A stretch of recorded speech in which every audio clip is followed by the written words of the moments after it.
hasil wawancara ini tidak ada kepentingannya dengan siapapun dan dengan lembaga apapun. Ini hanya untuk melatih saya dalam menyampaikan atau menggali potensi dan cara saya ini Pak, melatih saya untuk mengambil keputusan dari kasus-kasus. Jadi belajar dari kasus-kasus yang sudah diambil oleh pimpinan Pak.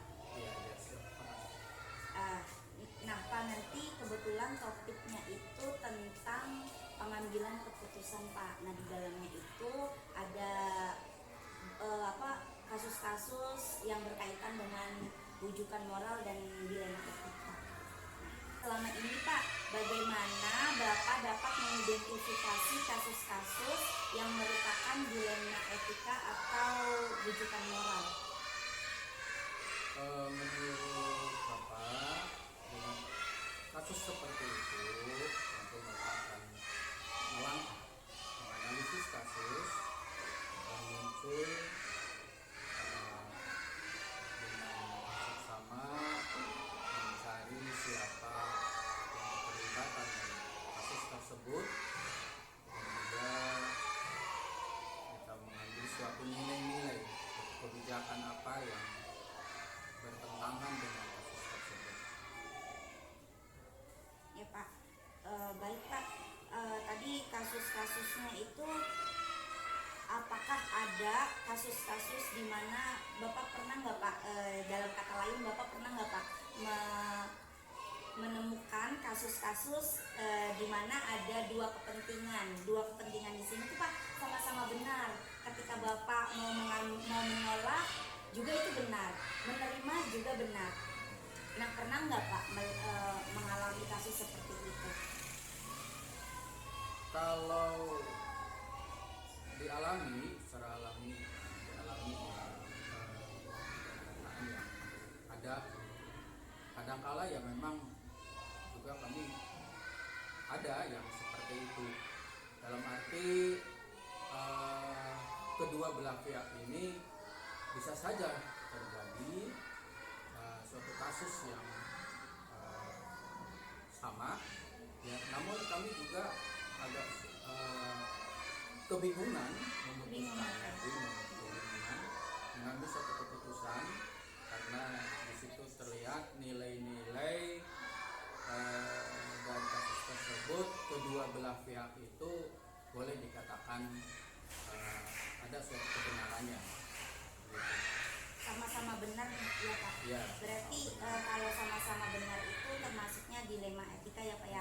Bingung ya Pak ya, kita mengambil suatu keputusan. Iya, mengambil suatu keputusannya bingung karena memang dilema etika itu dua keputusannya sama-sama benar gitu ya Pak ya. Iya. Nah mengaitkan dengan yang tadi dilema etika, langkah apa sih Pak yang biasanya Bapak lakukan selama ini untuk menghadapi atau untuk memutuskan suatu kasus? Atau kasus dalam hal ini bukan kasus yang berbahaya saja ya Pak, maksudnya semuanya gitu.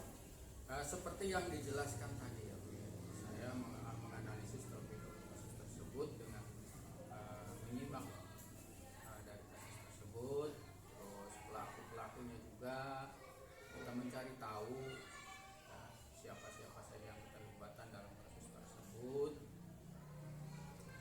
Sedangkan cara untuk memecahkan suatu permasalahan tersebut mungkin kita sudah menganalisis dari kasus tersebut.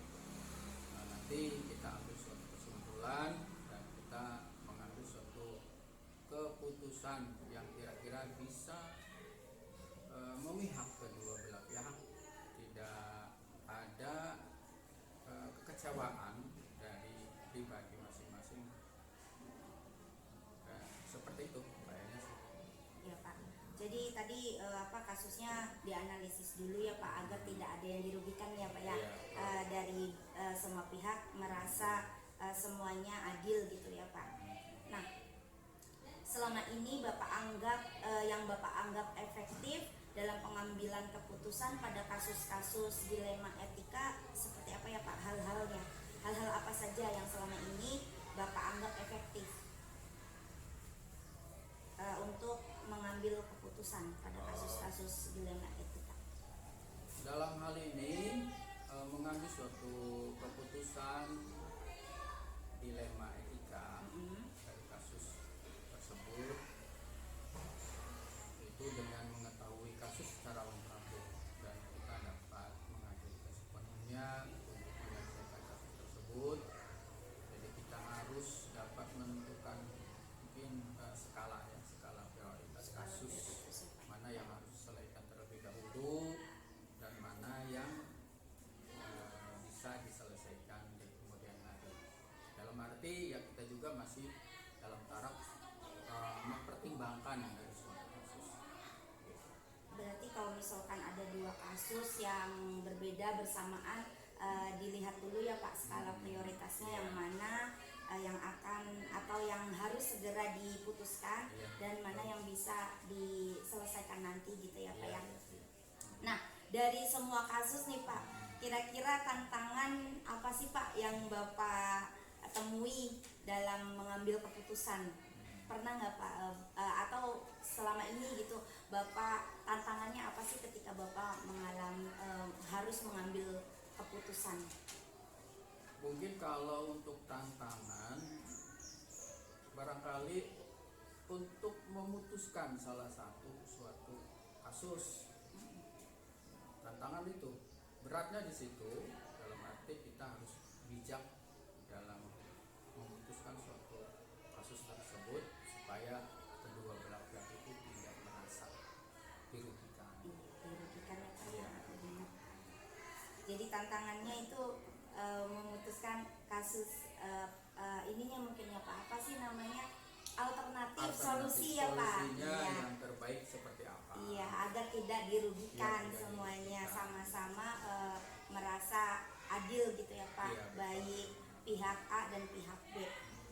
Nah Bapak, apakah Bapak memiliki sebuah jadwal tertentu Pak dalam menyelesaikan kasus dilema etika, atau apakah Bapak langsung menyelesaikannya? Jadi maksudnya apakah Bapak misalnya nih Pak, Bapak punya kasus, menemukan kasus nih baik di sekolah atau yang Bapak pimpin di rumah atau di sekolah, ada satu kasus nih Pak, apakah Bapak dijadwalkan dulu ataukah langsung menyelesaikan masalahnya pada saat itu?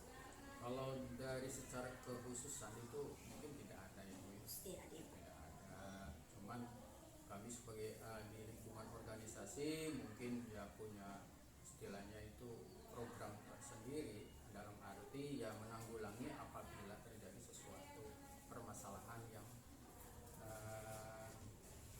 terjadi di lingkungan organisasi tersebut, baik menyangkut masalah mahasiswaan.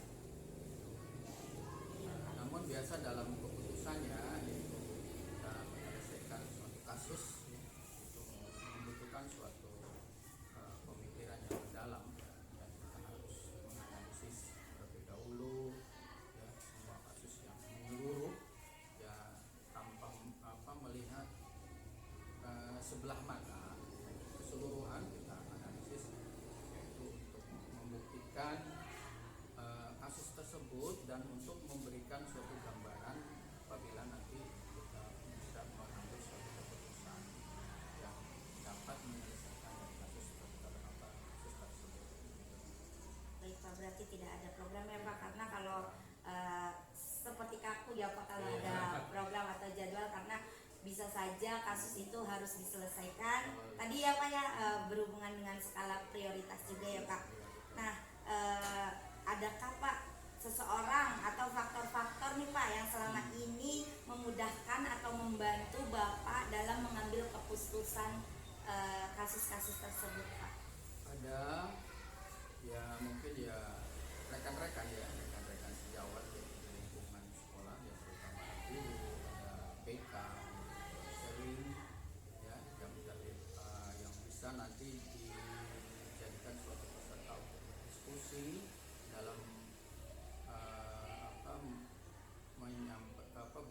menyampaikan. Jadi artinya itu berdiskusi, ada suatu permasalahan yang perlu kita ambil suatu keputusan yang sangat bijak, yang sangat memberikan suatu kepuasan kedua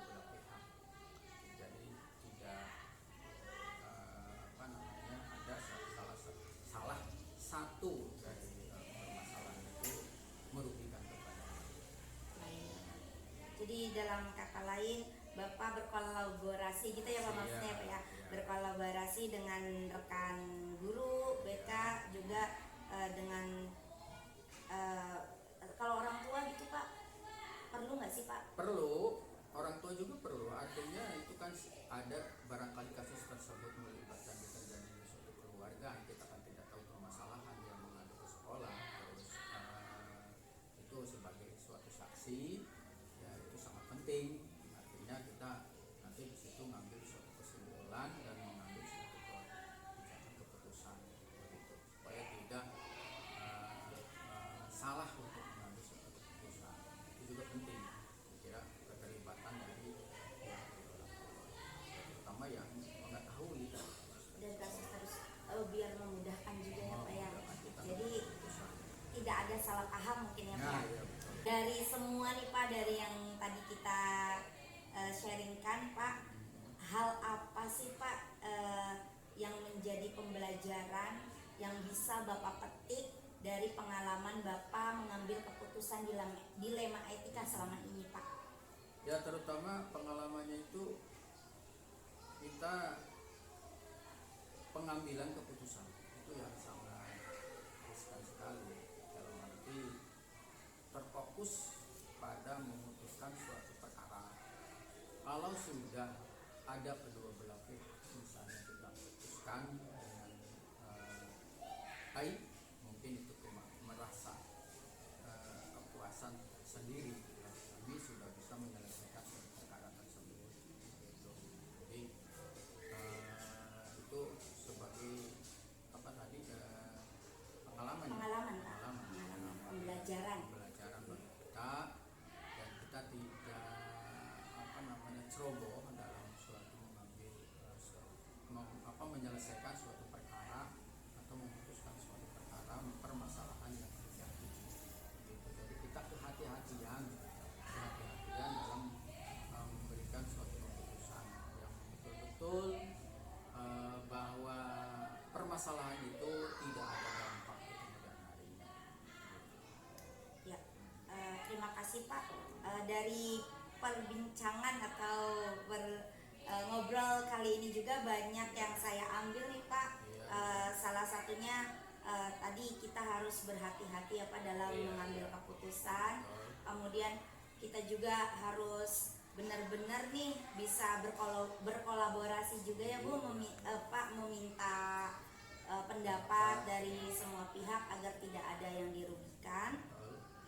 Terus tadi juga Bapak memberikan apa sih, saya jadi poin penting nih Pak untuk saya belajar bahwa kalau melihat kasus-kasus itu kita harus bijak dalam mengambilnya, tidak perlu tergesa-gesa juga ya Pak, tidak perlu terprogram juga, harus melihat skala prioritasnya, kasus yang mana dulu nih yang harus diselesaikan gitu ya Pak. Kemudian harus berkolaborasi gitu ya Pak ya, dengan rekan, dengan pimpinan juga, agar apa yang diambil itu benar-benar keputusannya itu tidak merugikan orang lain gitu Pak ya. Bapak terima kasih Pak, wawancaranya cukup sekian. Semoga hasil wawancara ini bisa menjadi pembelajaran khususnya untuk saya dalam mengambil keputusan nanti, barangkali suatu saat ya Pak dihadapkan oleh suatu kasus. Sudah siap ya? Iya, udah inilah Pak, ada apa namanya, ada pembelajaran gitu ya. Ada ini apa sih namanya, tauladannya nih Pak. Iya. Jadi cukup sekian Pak, insya Allah ini hasil wawancara. Tujuannya untuk saya pribadi agar saya bisa menggali potensi dan menggali informasi pengalaman dari pimpinan Pak. Sekiranya terima kasih untuk waktunya, barangkali Bapak masih ada kesibukan lain Pak. Assalamualaikum warahmatullahi wabarakatuh. Waalaikumsalam warahmatullahi wabarakatuh.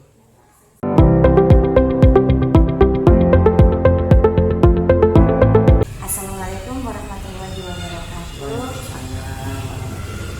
Ibu bagaimana kabarnya Bu? Alhamdulillah sehat. Bu, dalam sekarang mau wawancara itu tujuannya tidak ada sangkut paut dengan apapun ya Bu, Ya. dengan seseorang atau dengan Ya, lembaga. ya. Nah, ini hanya bertujuan untuk melatih kompetensi saya dan Ya. melatih untuk menggali potensi saja ya Bu. Nah, kebetulan Bu topiknya sekarang tuh tentang pengambilan keputusan Bu. Nah, saya sebenarnya wawancara ini ingin belajar dengan Ibu tentang mengambil keputusan. Pertama nih Bu, Ibu kan pernah nih Bu menemukan kasus-kasus ya Bu. Bagaimana cara Ibu mengidentifikasi kasus-kasus yang berhubungan dengan dilema etika atau rujukan moral gitu Bu. Jadi kasus-kasus yang pernah Ibu temui itu seperti apa? Kalau ibu mah yang namanya kasus baik yang berkaitan dengan dilema atau masalah dan sebagainya itu tidak selalu istilahnya ambil keputusan oleh sendiri. Iya Bu. Nah, pertama yang dilibatkan itu adalah guru. Nah, setelah guru istilahnya itu tidak ada titik temu, tidak ada solusi, barulah ke komite. Tapi sebelum ke guru, sebelum komite, ibu istilahnya itu membaca dulu masalahnya. Deliknya itu apa? Latar belakang gitu. Latar belakangnya apa? Yang kira-kira tidak terlalu mengikat, tidak terlalu riskan, tidak terlalu urgen, masih bisa diatasi sendiri, ya diatasi sendiri. Tapi kalau misalkan melibatkan warga, sekolah, itu deliknya itu ya harus nyampe ke siswa, ke guru juga. Tapi kalau misalkan deliknya tidak nyampe ke sana, arah ke sana, ya masih bisa diatasi lah, ringan lah, ibarat kata itu ringan, ya diatasi sendiri. Kalau misalkan masih terlalu berat banget, diatasi sendiri nggak bisa, sama guru nggak bisa, baru komite. Jadi berkolaborasi ya. Tetap aja lah, misalnya karena kita kan skupnya itu namanya sekolah itu skupnya kan ada istilahnya, kita itu kan punya rekan kerja guru, punya istilahnya yang istilahnya ibarat kata itu dia sebagai penaung, sebagai penanggung jawab sekolah, ada masalah apa-apa ada komite. Di atasnya lagi sebagai ibu, sebagai kepala sekolah ada korwil, ada pengawas. Jadi mereka inilah yang membantu, ibarat kata bukan hanya istilahnya delik-delik yang semacam itu aja, tapi istilahnya berbagai persoalan yang menyangkut siswa, menyangkut guru, menyangkut kemajuan ataupun keberhasilan sekolah ya mereka. Berarti berkolaborasi ya Bu ya, Ya, intinya ya Bu ya, dengan ya. semua pihak. Bisa. Tapi kalau misalkan Ibu bisa sendiri sih Sendiri ya, gitu ya, bisa Bu ya. sendiri. Nah, Ibu pernah nggak Bu menemui sebuah kasus yang pengambilannya tuh sama-sama benar? Misalkan Ibu menolak benar, menerima juga benar. Jadi kayak kasusnya tuh mau ngambil keputusan ini benar, mengambil keputusan ini juga benar. Sama banyak tuh. Banyak ya Bu ya? Banyak itu tuh. Istilahnya ya jadi dilema juga. Iya, di satu benar. sisi ini tuh benar. Masalah ini orang tua benar. Iya.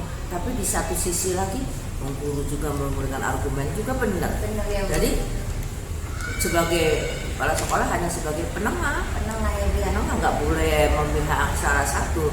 Dilihat dulu persoalannya. Ini mengarahnya kemana? Tuh. Iya, benar, Bu. Nah, itu langkah-langkahnya gimana Bu? Langkah-langkah prosedur pengambilan keputusannya itu. Pertama istilahnya tuh yang paling paling istilahnya dominan sekali dilihat permasalahannya. Kemudian yang laporan itu misalkan guru, dilihat guru ini yang kata si A gitu. Nah si A juga dipanggil.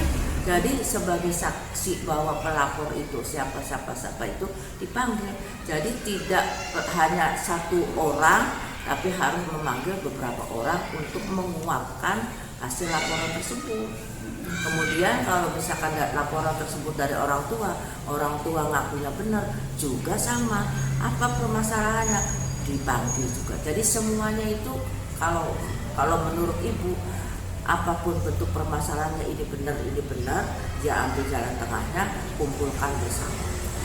Jadi pokoknya ini sih tentang kebersamaan juga ya, Iya, kolaborasi. tanggung jawab itu istilahnya sebagai kepala sekolah itu tanggung jawab itu bukan hanya tanggung jawab pada diri sendiri, kepada Allah, tapi kepada rekan kerja, kepada masyarakat, kepada orang tua murid. Itu istilahnya ini tanggung jawab yang perlu banget di skala prioritas. Ya, skala prioritas ya Bu. gitu. Nah tadi Ibu kira-kira pernah tantangannya apa sih Bu ketika mengambil keputusan bersama gitu Bu, berkolaborasi, ada tantangannya? Ada tantangannya dari jumlah 10 orang yang istilahnya mendengarkan keputusan, ada aja yang tidak menerima. Oh iya, berarti Ada. tentang penerimaannya Bu. Ada yang tidak menerima, nggak setuju lah, istilahnya ini nggak enak sama si A, gitu. Iya. Tetap aja ada. Atau berarti tantangannya tentang dari luar gitu ya Dari Bu? luar Dari ada, luar. tetap aja ada. Ada ya, Bu, ya? Contoh aja istilahnya itu warung yang di depan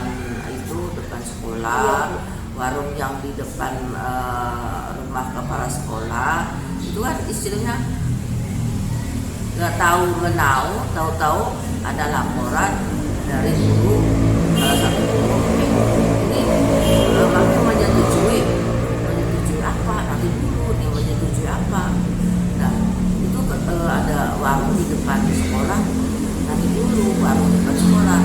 Nah ketika guru melaporkan begitu, mami nggak langsung nggak langsung ambil keputusan terus ya enggak ada mami nggak setuju, enggak, tapi langsung kontrol, ditanya orangnya, kemudian siapa yang istilahnya memberikan persetujuan, kemudian apa sebabnya, tujuan apa itu gitu.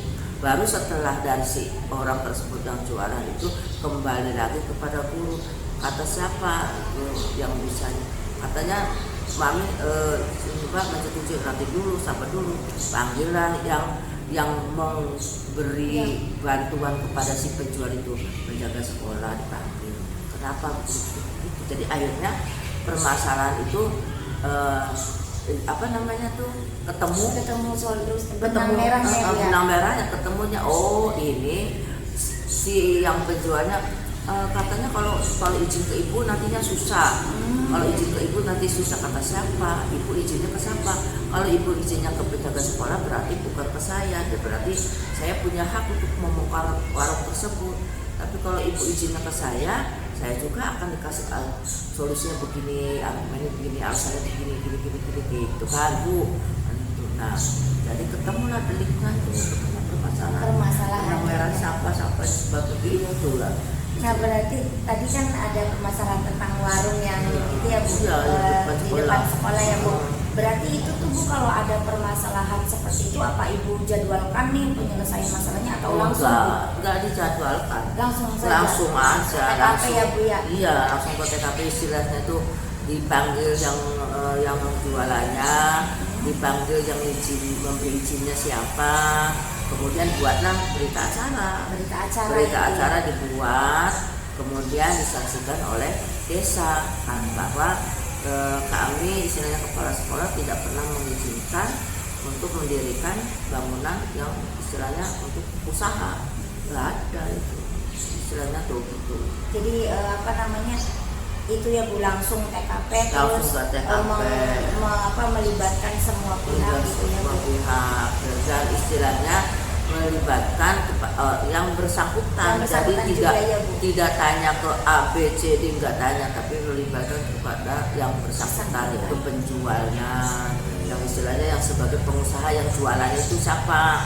Nah terusan sudah yang jualan siapa yang memberi izin, nah itu langsung. Jadi tidak perlu tanya ke siapa.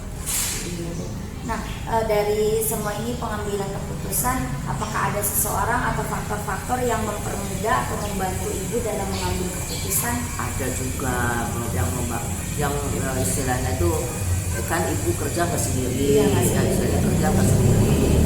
Ada orang yang dituakan sekolahku, ada orang yang bisa dipercaya, tapi kadang-kadang namanya guru itu istilahnya itu tidak semua guru bisa dipercaya, tidak semua guru bisa bisa dipercaya, dan tidak semua guru juga bisa dipegang omongannya. Oleh karena itu ketika memberikan istilahnya solusi, keputusan dan sebagainya, ya dibuat dulu skemanya, skenario-nya, keputusan saya begini. Nah, nanti sampaikan ketika rapat dinas sekolah bahwa ibu mempunyai program begini. Nah, kebanyakan guru itu istilahnya diam ketika kepala sekolah menyampaikan program. Nah, setelah istilahnya rapat selesai, barulah mereka berargumentasi. Ada yang bertanya, ada yang istilahnya memberikan masukan, ada yang udah setuju aja, ada yang seperti itu. Jadi nggak istilahnya gampang lah istilahnya. Jadi semuanya terlibat gitu ya Bu. Iya, sebenarnya mendukung, tapi tetap saja ada yang pihak yang ada ya sebagai tantangan ya Bu. Nah, dari semua ini Bu, tadi pembicaraan kita adakah pembelajaran dari pengalaman Ibu tentang dilema yang tadi mengambil keputusan? Menambah kita itu menambah untuk berpikir dewasa, karena orang yang sudah dewasa belum tentu cara berpikirnya dewasa.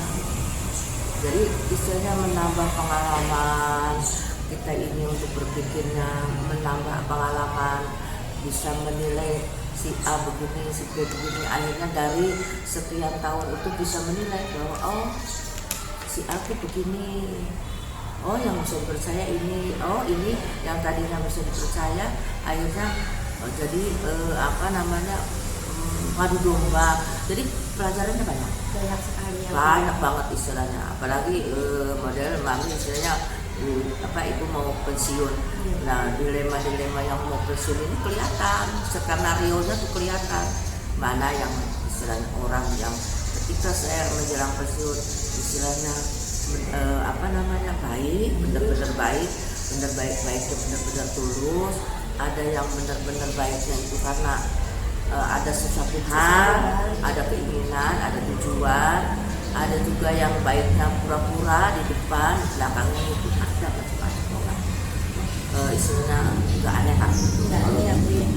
Istilahnya di suatu lembaga yang seperti itu tuh nggak aneh. Jadi kadang-kala orang yang baik, kadang-kala belum tentu mereka baik sama kita. Kadang-kala kita jujur, belum tentu dipercaya oleh orang gitu. Jadi tetap aja kita harus mawas diri, harus ngaji diri, dan harus mampu berintrospeksi diri. Iya, insya Allah ya Bu. Nah, dari pembicaraan kita juga banyak sekali nih Bu pembelajaran untuk saya untuk mengambil keputusan. Tadi terutama harus berkolaborasi ya Bu, harus TKP. Langsung maksudnya Bu ya, dua pihak ya Bu ya, tidak satu pihak ya Bu ya. Terus tadi juga benar Bu ya Bu, jadi nambah kita dewasa, mengetahui orang ini seperti ini, orang ini seperti itu ya Bu ya. Jadi kita juga perlu hati-hati dalam bergaul tuh perlu hati-hati, dalam bergaul perlu hati-hati, dalam berbicara juga perlu hati-hati. Siapa yang bisa diajak bicara, baik istilahnya ada bahasa yang perlu diekspos, ada bahasa yang tidak perlu diekspos. Itu harus bisa memilah-milah itu. Nah, makanya tidak semua rekan kerja itu mampu menjadi partner kerja kita. Iya Bu, banyak sekali nih Bu dari perbincangan ini yang bisa saya ambil pelajarannya, dan ini juga akan menjadi pengalaman. Mudah-mudahan saya bisa bijak seperti Ibu nanti di kemudian hari. Amin. Jika bertemu dengan masalah-masalah ya Bu. Mudah-mudahan bukan hanya sekarang saja Bu, kita bisa berdiskusi, barangkali nanti bisa via ini ya Bu, telepon atau WA ya Bu ya. Masih membuka kan Bu? Masih lah. Ya Bu, cukup sekian untuk perbincangan yang secara formalnya. Terima kasih sebelumnya Bu sudah meluangkan waktu sibuknya. Ya Bu, mudah-mudahan sukses. Amin, terima kasih Kalau Bu. misalkan udah menjadi guru penggerak, kemudian mempunyai istilahnya komitmen yang oke, mempunyai pemikiran yang dewasa ke depan, mempunyai istilahnya tujuan yang untuk dunia pendidikan itu diharapkan banget untuk istilahnya anak-anak muda yang kreatif, inovatif, pokoknya yang benar-benar lah berpotensi. Tetap Jadi kalau misalkan ada kesempatan kepala sekolah, maju, nggak usah memikirkan ke belakang, nggak usah memikirkan kiri kanan, nggak usah memikirkan ke depan. Pokoknya kita harus siap bahwa ilmu yang saya dapatkan itu harus dikembangkan. Iya Bu, saya Jangan juga memikirkan yang lain-lain. butuh bimbingan nih Bu, Ya, dari insya Ibu, Allah. banyak bimbingannya Bu, walaupun tadi Ibu katanya udah pensiun juga, mudah-mudahan ilmu tentang kepemimpinannya bisa ini ya Bu, bisa di-sharingkan suatu saat nanti ya Bu ya. Amin, amin, amin. Ibu Sukses ya. amin, mudah-mudahan Ibu juga sehat selalu ya Amin Bu. juga, amin. Terima kasih Bu. Barangkali Ibu mau ada kegiatan lagi. Sama-sama. Assalamualaikum warahmatullahi wabarakatuh. Waalaikumsalam warahmatullahi wabarakatuh. Sukses ya, Is. Ya, siap Bu.